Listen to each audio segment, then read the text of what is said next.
Warning, cette vidéo est à caractère vidéoludique où nous nous moquons d'un bon à rien. N'hésitez pas à vous moquer de Luca dans l'espace commentaire, car ça nous fait très plaisir. Nous faisons comme dans Star Wars, lol. Bon, je crois que j'ai fini cette parenthèse. J'espère que je réapparaîtrai dans une autre vidéo. Sur ce, bonne vidéo. Salut à tous et à toutes, j'espère que vous allez bien et bienvenue sur la chaîne Pourquoi si, pourquoi ça. Aujourd'hui, je vais vous présenter le deuxième tome de Luca. Avant de commencer, nous vous demandons d'aller voir la première vidéo pour mieux comprendre de quoi nous parlons. Allez, on met sur pause la vidéo et on va voir la première.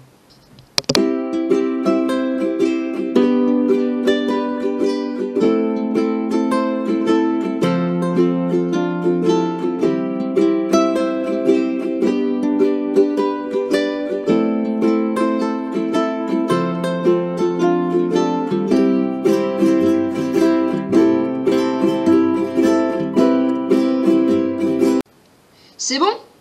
Ok, si vous êtes prêts, attachez vos ceintures et c'est parti! Générique!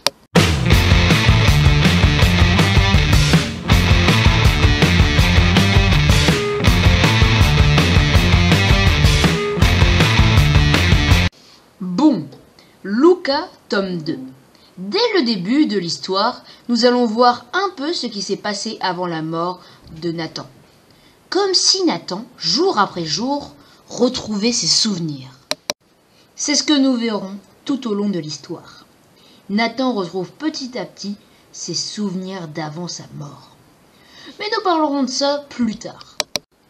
Alors, l'histoire commence au lycée, et Luca se ramène avec un tout nouveau accoutrement. Comme si depuis le but vainqueur lors du dernier match, Luca avait pris la grosse tête. La très grosse tête. Nathan va très vite lui rappeler de garder ses pieds sur terre avant le match contre les Condors. Puis, Luca va se dire de faire de la musculation pour impressionner sa bien-aimée Julie.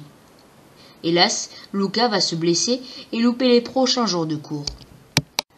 Pendant ce temps-là, Nathan espionna le comportement de Julie. Rien à signaler, se dit-il, jusqu'au moment où Adèle, le capitaine de l'équipe de Luca, invita Julie à aller voir un entraînement des Condors. Elle accepta, un peu gênée. En observant leur entraînement, ils se rendirent compte que cette équipe était trop forte, surtout le capitaine Hugo. Mais tout d'un coup, la balle alla droit dans la tête de Luca, qui lui avait eu l'idée d'observer l'entraînement des Condors. Gêné de la situation, il confronta Hugo à un 1v1. Hugo, stupéfait, accepta.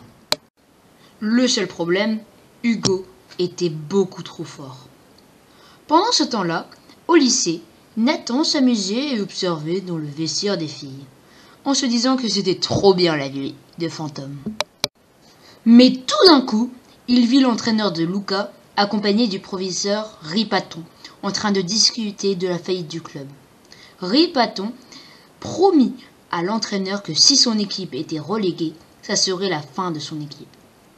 Stupéfait, Nathan fit chemin inverse. Au même moment, Luca se prenait une raclée face à Hugo. En observant la facilité qu'il avait à marquer, Hugo proposa à Luca que s'il arrivait à marquer un seul but, il gagnerait. Challenge accepté, Luca se donna à fond pour marquer le but de la victoire pour impressionner ses amis. Énervé, Luca réussit à reprendre la balle et se diriger droit dans le but. Et alors qu'il allait marquer, Hugo lui fit un énorme tacle et mit fin au jeu. Puis, Hugo remarqua que Luca jouait blessé. En repartant, Hugo mit sa main sur l'épaule de Julie et lui dit « On se retrouve à la maison, Serette. » Stupéfaction, Julie s'avérait être la sœur de Hugo. En rentrant au lycée, Luca se remit aux entraînements avec Nathan. Jour de vérité. Alors que toute l'école s'avérait supporter l'équipe lors du match, Nathan se rendit compte que le match serait à l'extérieur et qu'il ne pourrait donc pas l'aider. Alors, Nathan essaya de sortir. Il prit quelques pas d'élan et courut vers la sortie. il réussit à sortir. Mais décidant de revoir sa famille, il partit et laissa Luca seul, bouche bée. Le match commença pour Luca et Nathan retrouva l'appartement de ses parents. La suite est au prochain épisode. C'était un super tome que je vous conseille. Je vais répéter ce que j'ai dit pour le premier tome. Les dessins sont super et l'histoire est bien cherchée. Très drôle également.